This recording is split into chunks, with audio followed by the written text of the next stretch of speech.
pray to God the president-elect. United States President Joe Biden said negotiators reached a phased deal on January 15 to end the war in Gaza between Israel and Hamas, but when asked if he or Trump take credit on Gaza deal, he responds, Is that a joke? Oh, thank you. regarding Israel, not all Israelis support the Gaza ceasefire. Some Israelis opposing a Gaza ceasefire deal set mock coffins in Jerusalem on January 16 and blocked a main road in the city, calling on the government not to surrender to Hamas. I'm here to call last minute to the government, to the Prime Minister, don't sign the agreement. Don't sign the deal with the Hamas. This deal, it's a very dangerous deal for the hostages that will stay in Gaza, for the security of Israel, for the safety of the citizens of Israel. Israel launched a war against the Islamist militant group Hamas that controls Gaza, after its militants burst into Israeli border area communities on October 7, 2023, killing 1,200 and abducting over 250 hostages, most of them civilians. I'm Yoshua Shani, the father of Ori Mordechai Shani, that got killed on October 7 in Gaza Strip. The deal, scheduled to be implemented from January 19, outlines a 6-week initial ceasefire with the gradual withdrawal of Israeli forces from the Gaza Strip. Hostages taken by militant group Hamas, which controls the enclave, would be freed in exchange for Palestinian prisoners detained by Israel. Worldwide News reports. Residents of Greenland have mixed feelings about the possibility of closer cooperation with the United States, following President-elect Donald Trump's recent remarks on the territory. Last week, Trump made waves by suggesting that the U.S. should take control of Greenland, calling it an absolute necessity for American interests in the Arctic. While some Greenlanders are open to stronger U.S. ties, particularly in trade and tourism, others remain wary. A local clothing store owner said he welcomed potential collaboration in business but firmly opposed military involvement. On the other hand, some expressed skepticism about U.S. intentions. Jeg synes helt klart, at vi skal have et tættere samarbejde. Ikke at vi skal give helt slip på Danmark, eller vi skal give slip på Danmark. Jeg synes at man skal være åben for at samarbejde, man skal være åben for udvikling, man skal være åben for... Måske på nogle områder, måske inden for handel og eksport af varer, og lidt mere turismeorienteret, hvor vi kan få flere turister til landet, tænker jeg, kan være godt. Greenlandic Prime Minister Mute Ejid responded to the comments by asserting that Greenland seeks to strengthen its defense and mining relations with the U.S. on its own terms. Danish Prime Minister Mette Frederiksen, in a call with Trump, emphasized that Greenland has the right to determine its future, reiterating Denmark's commitment to enhancing Arctic security. The debate continues, as Greenland's future relationship with the U.S. remains uncertain. Worldwide News Report.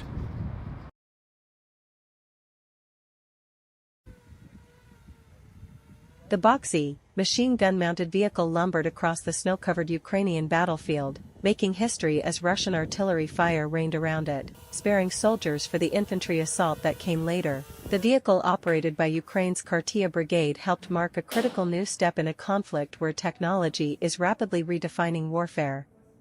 Є дрони типу камікадзе, ось там знаходиться. Саме їх було найбільше, це 3 штучки, які приймали участь в операції. На них встановлено МОН-90, також можна встановлювати ТМ-ки. Вони під'їжджають максимально близько до їхніх укриттів, роблять засідки, наприклад, також, а потім вибухають. To prepare more drones to tackle the war, Ukrainian President Volodymyr Zelensky and British Prime Minister Keir Starmer visited a drone exhibition on January 16.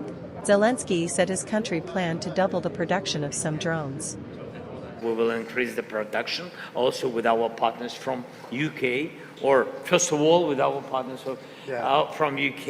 We want to increase to double in some kinds, in some direction, to double, and somewhere to do really our goal to do the record number, to produce the record number of drones. I think it will be very helpful.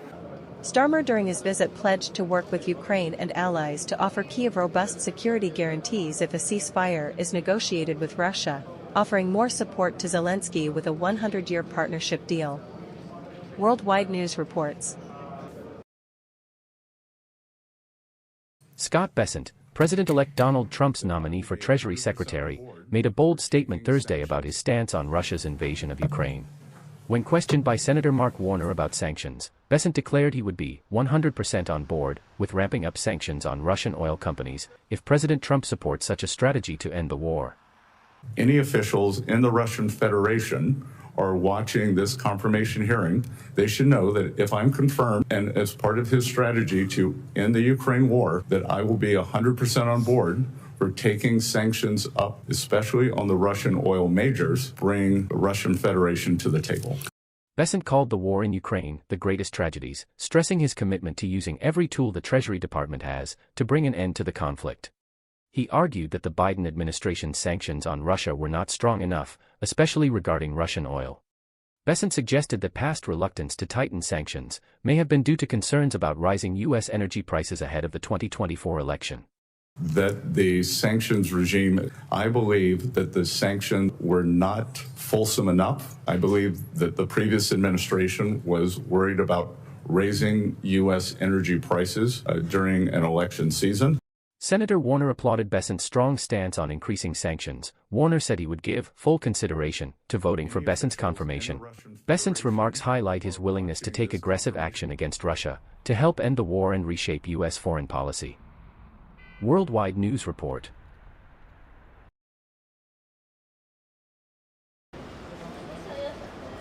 Beloved Japanese bear mascot Kumamon became a Tokyo Metro honorary station master on January 16th.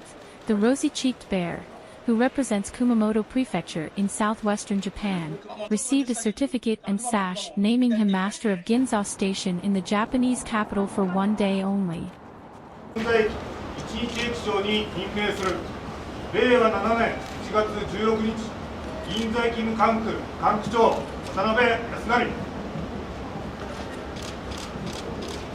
The event aims to promote products from Kumamoto Prefecture available for purchase in the upscale Ginza shopping district, Tokyo Metro said.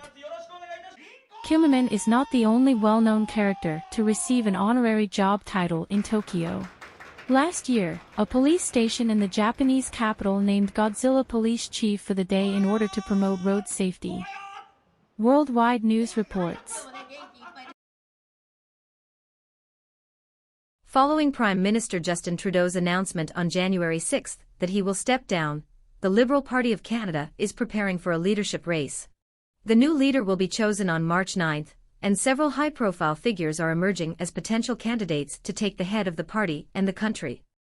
Chrystia Freeland, a key ally of Trudeau and one of his closest ministers, is a top contender. Having served as finance minister since 2020, Freeland was instrumental in shaping Canada's pandemic recovery through a multi-billion-dollar social spending program. However, she resigned in December after a public fallout with Trudeau, criticizing his leadership. Mark Carney is a heavyweight in financial circles, and the only major candidate not from within the Trudeau government. Carney has an impressive track record, having served as Governor of the Bank of Canada and the Bank of England. Carney's experience could position him as a strong candidate to navigate Canada through economic challenges. Jonathan Wilkinson is known for his work in balancing economic and environmental concerns. As Natural Resources Minister, Wilkinson has had to navigate Canada's energy needs while also pushing for cuts in oil and gas sector emissions. He is seen as someone who could bridge the gap between Canada's environmental goals and resource management. With the leadership race just around the corner, Canada's Liberal Party is about to enter a new chapter. Worldwide News Report. It is here.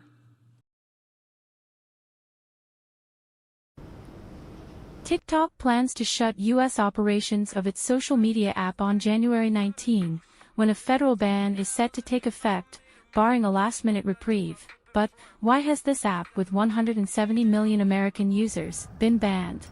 The key factor may be the threat from China. Under Chinese law, Chinese companies are required to essentially, and I'm going to shorthand here, basically do whatever the Chinese government wants them to in terms of sharing information or serving as a tool of the Chinese government. And so that's plenty of reason by itself to be extremely concerned. The FBI's Wray has also said U.S. operations of TikTok raise national security concerns, because the Chinese government could harness the video-sharing app to influence users or control their devices. Lawmakers have also alleged that the Chinese government, under a 2017 national intelligence law, can force ByteDance to share TikTok user data, although TikTok denied it.